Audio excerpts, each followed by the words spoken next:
Hello. मैं जादव यानीश्वर भाऊ साहेब शिवनेरी महाविद्यालय श्रीरामपाल हिंदी विभाग। आज हम सरकारी पत्र उस पर हम चर्चा करेंगे। सरकारी पत्र को प्रशासकीय पत्र भी कहा जाता है। उसकी एक परिभाषा है, उसके आधार पर हम सरकारी पत्र किसे कहते हैं ये हम जानेंगे। जब एक सरकार दूसरी राज्य सरकार को अर्थात भारत सरकार राज्य सरकार को, एक राज्य सरकार दूसरी राज्य सरकार को अपने से संबंध या अपने अधीनस्थ कार्यालयों एवं विभागों, सहकारों संगठनों, कर्मचारी संघों, सार्वजनिक निकायों तथा व्यक्तियों को विभिन्न विषयों पर पत्र लिखती है अथवा उत्तर देती है, तब उन्हें सरकारी या प्रशासनिक पत्र कहा जाता है। तो इस सरकारी पत्र के अंतर्गत पत्र के कच्चे रूप को प्रारूपण भी कहा जाता है या आलेखन भी कहा जाता है या मसौदा तैयार करना भी कहा जाता है। तो ये सरकारी पत्र लेखन किस प्रकार से करना चाहिए, उसका एक ढांचा है, उस ढांचे को प्रारूप या स्वरूप कहा जाता है। तो उसका एक निश्चित क्रम है, उस निश्चित क्रम से हमें लेखन करना पड़ता है। तो उसमें सबसे पहला क्रम आता है पत्र संख्या।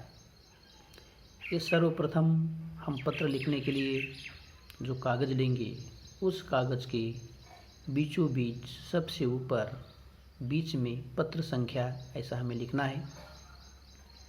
अगर वो पत्र संख्या किसी पैड पर लिखी जा रही है तो उस पैड पर छपे हुए उसका जो टाइटल है उसके नीचे ये पत्र संख्या ऐसा लिखना है, उसका क्रमांक देना है। ठीक पत्र संख्या के नीचे पत्र भेजने वाले का, मंत्रालय का नाम तथा सरकार का नाम लेखन करना है। उसके बाद प्रेषक ये जो है तो उसी कागज़ के बाएं तरफ आकर जो पत्र लेखन कर रहा है या उसके ठीक नीचे पत्र भेजने वाले अधिकारी का नाम, पद, उसका विभाग, ये सब हमें लेखन करना है। उसके बाद प्रेषित आता है, तो प्रेषक के ठीक नीचे प्रेषित का पद नाम तथा पता लिखा जाता है। उसके बाद तिथि आती है, वह दाहिने कोने में तिथि तथा दिनांक लिखा जाता है। ये हो गया उसका ऊपरी भाग। उसके नीचे पत्र का विषय संकेत, विषय शीर्षक देकर उसे पत्र का विषय संकेत देना है। विषय संकेत के बाद संबोधन युक्त शब्दों का प्रयोग करना है। महोदय, महोदय ऐसे संबोधन शब्द का प्रयोग करना है। और उसके ठीक नीचे पत्र की जो मूल सामग्री है उसको 3 भागों में लेना है। तो पहले भाग में पूर्व अगर पत्र लेखन एक सरकार या दूसरी सरकार के बीच हुआ है तो उसका विवरण, दूसरे भाग में पत्र की विशेष सामग्री का विस्तृत वर्णन और तीसरे भाग में उसको अनुरोध करना है कि जो पत्र लेखन किया गया है, विषय है, उस पर जल्दी से जल्दी कार्रवाई की जाए। और ये होने के बाद निर्देश, विषय संबंधी जो निर्देश है तो उसको भी बाद में लिखना है। आपका, आपकी, भोदी या इस प्रकार के शब्दों का प्रयोग करना है।